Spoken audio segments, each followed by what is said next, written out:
Hey everyone, this is Travis again. Today I have the opportunity to introduce you to Dominique. He is both a deep thinker and a gifted athlete.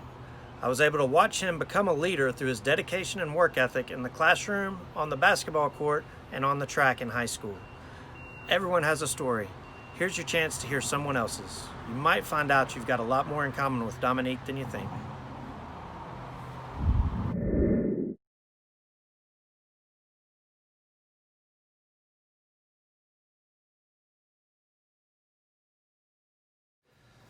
All right, guys, this is Dominique. Same thing as with Kia. We're going to do some pretty quick questions, and I'm going to mix in some stuff that hopefully will get you thinking and explain a little bit more about yourself, too. So this is going to be my first starter, I think, for all of them. Cats or dogs? Definitely dogs, because I'm allergic to cats. See, and that's actually how I determine whether or not it's somebody I'm going to get along with. So, Right. what's your favorite movie of all time? Favorite movie of all time has to be Norbit. Eddie Murphy Norbit. What makes it special? Because it's literally hilarious throughout the whole thing. I'm a jokey type of guy, so anything that's funny is definitely going to be something that I enjoy. So definitely have to say Norbit. Favorite sport? Basketball. Can you explain the look? Have you ever gotten it? And if so, how did it make you feel? The look, yes, I have gotten it quite a few times, especially with my stature and my hair and my beard. I get it quite often, especially when they see, what type of car I drive, or whenever I walk into an establishment. And it's kind of like they're trying to guess to see how I'm going to react or how I'm going to come off. But then once I start speaking and they see how I enunciate my words, then I usually get treated differently, which is terrible, but I mean, it happens. So, Speaking of your hair, how long have you been growing that? 13 years, and it's all mine. 13 years. Is there any specific reason you decided to grow it, or? Honestly, initially I wanted to grow it because it was kind of like a fad. Like everyone was growing them during that time frame. But as I got older and I did more research regarding it, I traced back to lineage in regards to our heritage with our locks being our crowns and how they represent everything that you've gone throughout your journey. So through 13 years, these locks has been with me from ups and downs. To failures to success, so that's why they're so near and dear to me. So,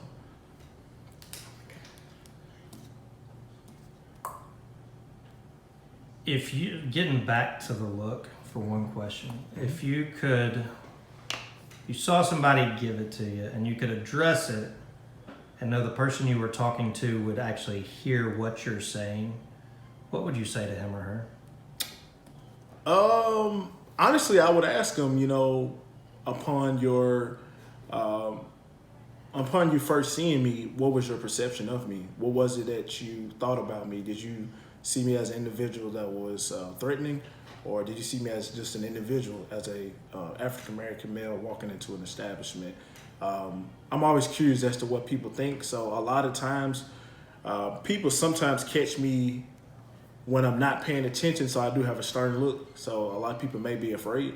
But if I approach you, if I have to walk past you, of course I'm gonna say, hey, how you doing? Or how's your day going? That's just the Southern hospitality in me. I've always been that type of guy. So I'm easily approachable, but that's mainly what I would want to know. Like, is when I get those type of looks, I just want to know, what is your perception of me? And for people who see that stern look, you also got a really easy smile that comes pretty quick. So. All right, next question. Mufasa or Scar? Scar. I was told that it depends on the time of day. That's hilarious. Definitely Scar. Well, as I gotten older, I've really become Scar. What do you do in your downtime? I do a lot of writing. I write quotes. I write music. Anything that's like motivation to me, I try to utilize my time as wisely as possible. I did start purchasing books, so I have quite a few books that I need to get finished with, but I haven't gotten to it yet. But they're upstairs on my desk collecting dust. But yeah, man, I love writing. I don't know, writing is like my escape. So literally, I write every morning, write a quote out, and just put it in a book. So hopefully, I actually plan on maybe releasing it to the world one day. So, Nice. If you were a superhero, what powers would you have? if I was a superhero, the power that I would have, I guess I would say I would want to have the power of persuasion. So that way I can get individuals across the world to realize that giving is everything. We live in a society in which people only give from the perspective of things that they have.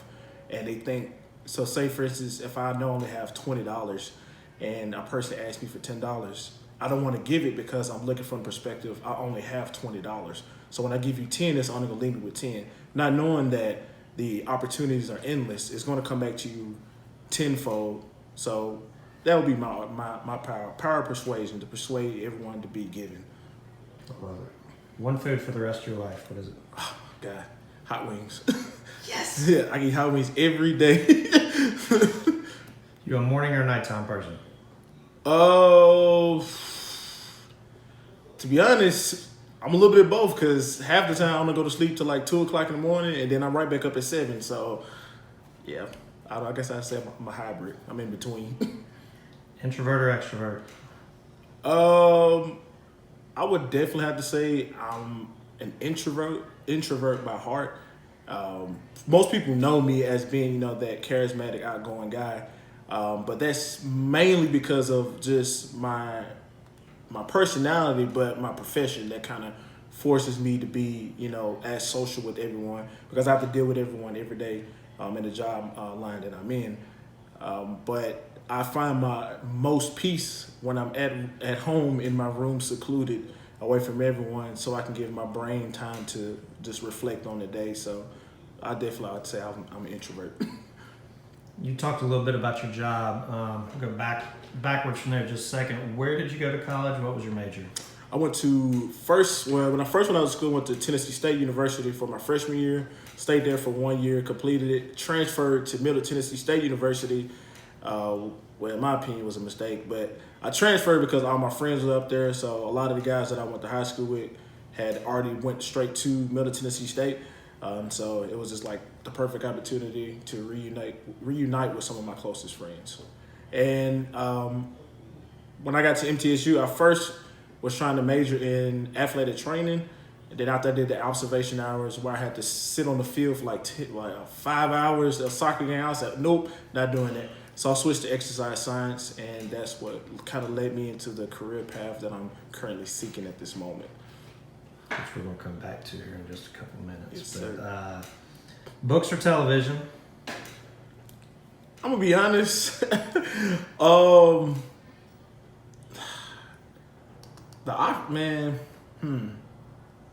It's funny because I don't watch TV because nowadays nobody really has cable, so they either utilize like a streaming service.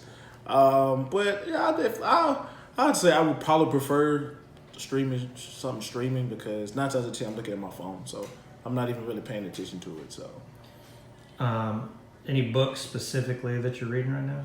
I'm currently working on this book called The Power of When, and it kind of breaks down the synopsis of this idea of people having chronotypes.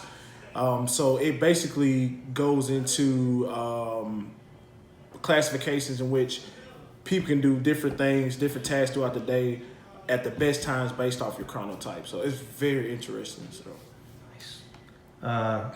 What shows or YouTube channels do you watch on a regular basis? On a regular basis, I watch fitness YouTube channels pretty much every single day, just to get some ideas, like I said, regarding to, the career path I'm trying to take. I also listen to a lot of motivational YouTube channels like Eric Thomas, Les Brown, Zig Ziglar. I actually play those every morning before I go to work. So when I get up, I do my routine, but as I'm doing that, I cut on my TV, turn on YouTube, and then just have it playing in the background. So that way I'm unconsciously receiving the information that I need and that I could probably utilize in the future. So this is a really broad question, so take with it what you want. Okay. What's your story, and how does your story kind of direct your path and your life goals?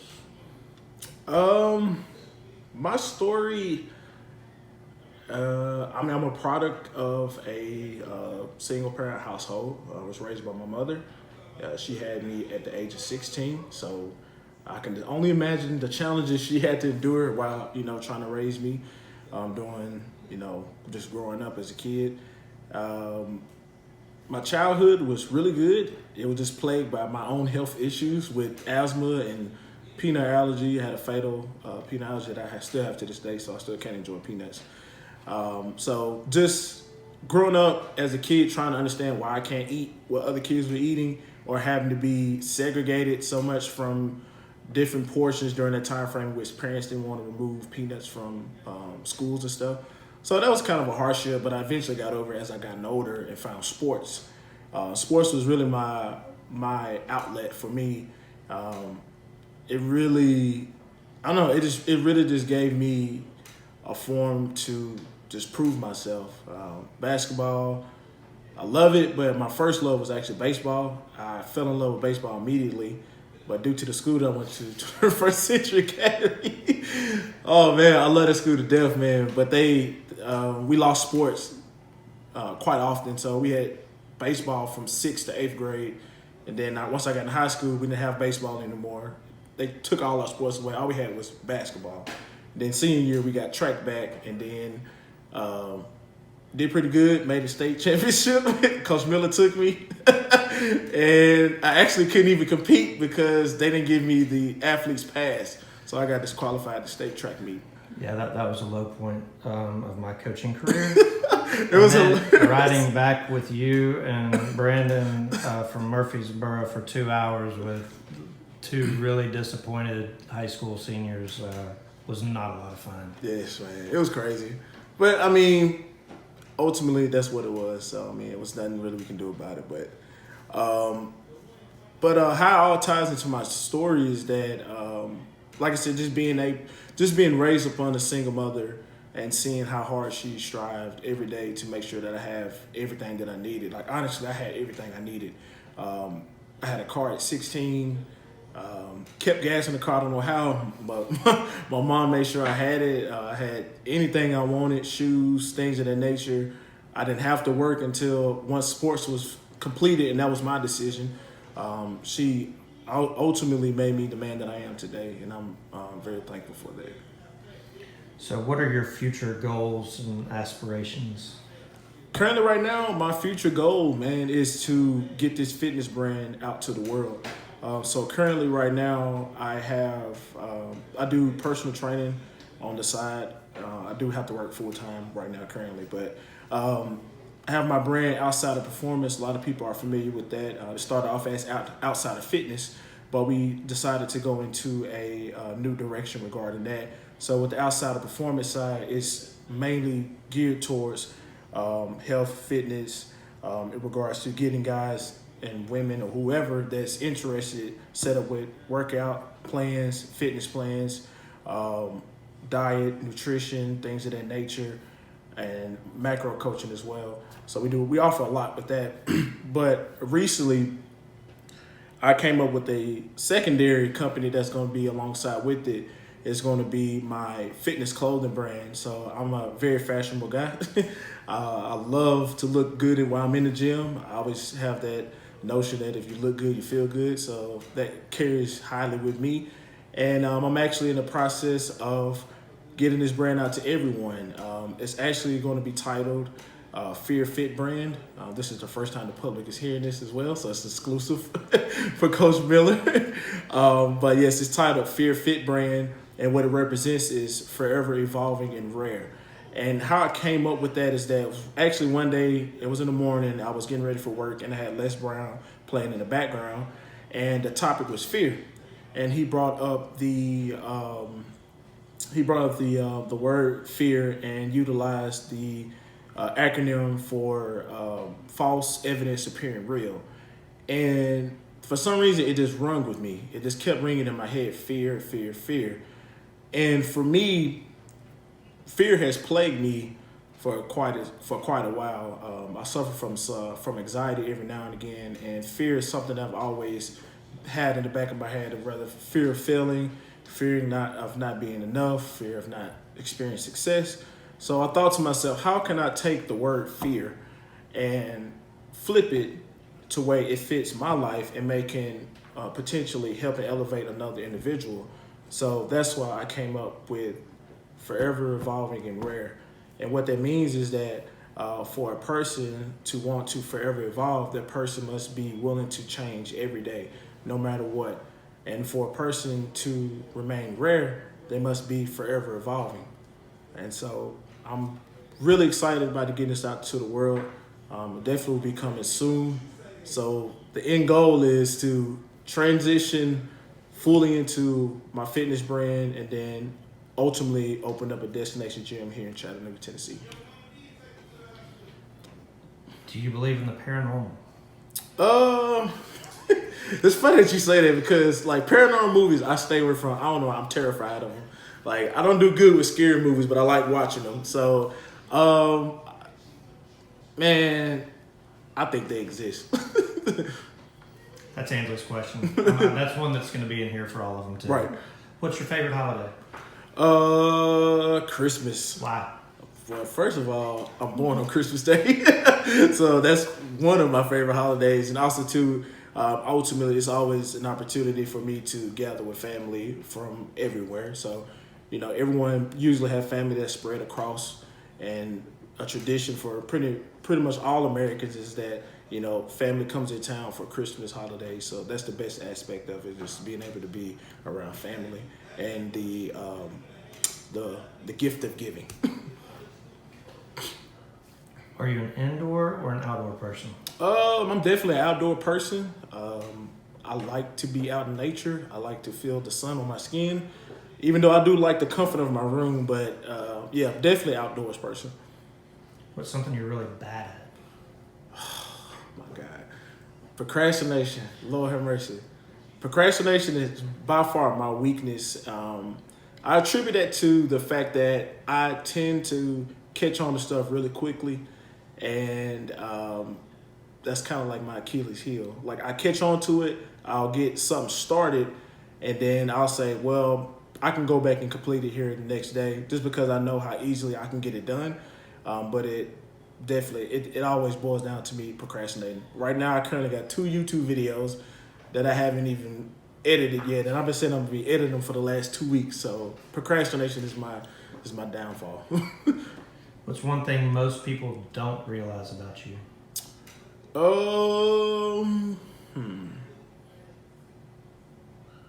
I would have to say that that's a good one.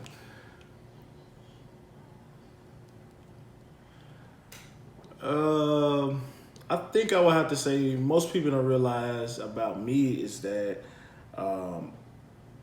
I'm super passionate in seeing other people accomplish their goals, just as much as I am about myself. I get frustrated a lot when I see, you know, different people who have a potential to do something, and sometimes I, you know, will put a bug in their ear or just let them know, hey, you know, you can do this, or you can do that, or you can try it this way, you can try it that way. And when I see that they don't utilize their potential, it frustrates me like really bad. So yeah, I think people really probably wouldn't even realize that like I'm really rooting for everyone just as much as I am for myself. So what are you most proud of, either in your career or in your life? I would have to say just ultimately, I'm most proud of me being able to remain myself.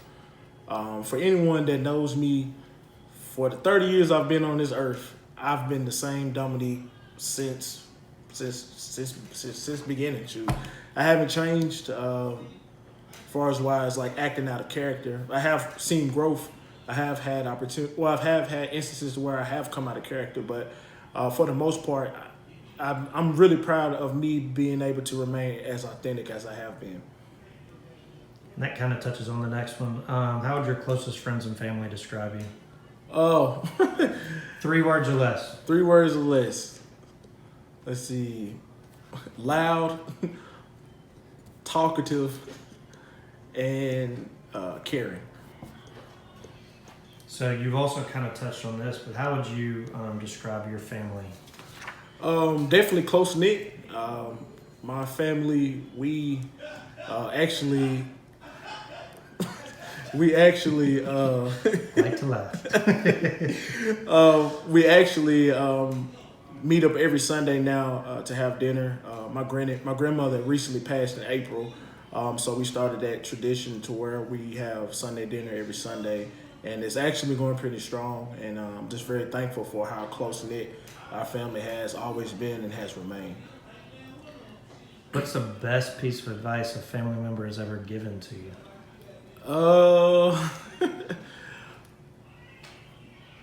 My mom will always say this with relationships is that if a relationship with a person, it doesn't have to be like your significant other. It can just be a friendship or a business relationship or anything. But she always told me that if what you're involved in, if it's just not adding any positivity to you, then it should be a situation that you shouldn't be in. She always say a relationship should always enhance you and not degrade you. Not saying that every situation is going to be perfect, because in life, every positive has to have a negative. That's just the law and how things are. But yeah, that's something that I keep dear to my heart, and that's why I've been able to, keep the same close-knit friends that I have. I only have like a couple that I can count on my hands, so I definitely would say that. What's your definition of success? Oh, man. My definition of success would be, I'm trying not to get too deep with it, because that tends how my head goes. But for me, success is doing something that you love, no matter the time, the day, the circumstances, no matter what. It's just that. That's what it is.